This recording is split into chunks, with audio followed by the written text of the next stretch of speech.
ہماری زندگی کا ایک بہت اہم ساتھی ہے جس کو ہم سفر کہا جاتا ہے۔ اسلام بیوی کے بارے میں کیا درس دیتا ہے؟ اور فیملی ممبر سے اب بھی بہت پیار کر رہے ہوتے ہیں، مگر بعض اوقات بیوی کو بڑا ڈیگریڈ کرتے ہیں۔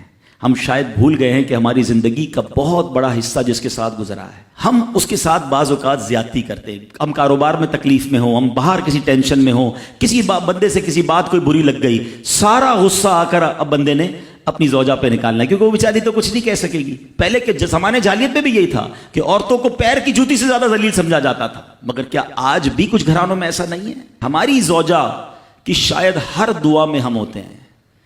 ہم اپنی بیوی کے لیے کتنی دعا کرتے ہیں، غور کیجئے۔ حالانکہ میں نے دیکھا ہے کہ جن کی شریک حیات دنیا سے جاتی ہے نا، وہ لوگوں کو میں نے ٹوٹتے بھی دیکھا ہے۔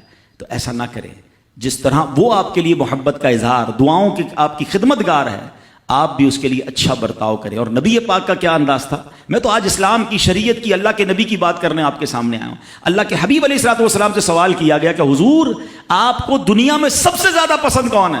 اللہ کے حبیب نے فرمایا عائشہ۔ نبی پاک نے اپنی زوجہ کا نام لیا۔ پھر نبی پاک گھر اپنی ازواج کے ساتھ کیا انداز ہوتا تھا؟ گھر کا سودا سلف لے کے جاتے، کھانے پینے میں ہاتھ بٹاتے، محبت اور پیار کا اظہار فرماتے۔ سافٹ ماحول تھا گھر کے اندر۔ کیا ہمارے گھر میں ایسا ماحول ہے؟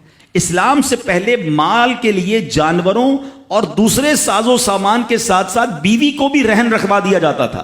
جیسے پیسے کوئی رہن رکھواتا تھا نا، بیوی بھی ایک مال کی طرح تھی، لوگ گروی رکھوا دیتے تھے اپنی بیوی کو۔ یہ اسلام سے پہلے عورتوں کا حال تھا، بیویوں کا حال تھا۔ اللہ اکبر! اسلام نے نکاح کے ذریعے عورت کو مرد کے آدھے ایمان کا محافظ قرار دے دیا۔ قرآن کہتا ہے وَعَاشِرُوهُنَّ بِالْمَعْرُوفِ، ان سے اچھا برتاؤ کرو۔ اسلام نے بیویوں کے ساتھ اچھا برتاؤ کرنے والے کو سب سے بہترین قرار دیا۔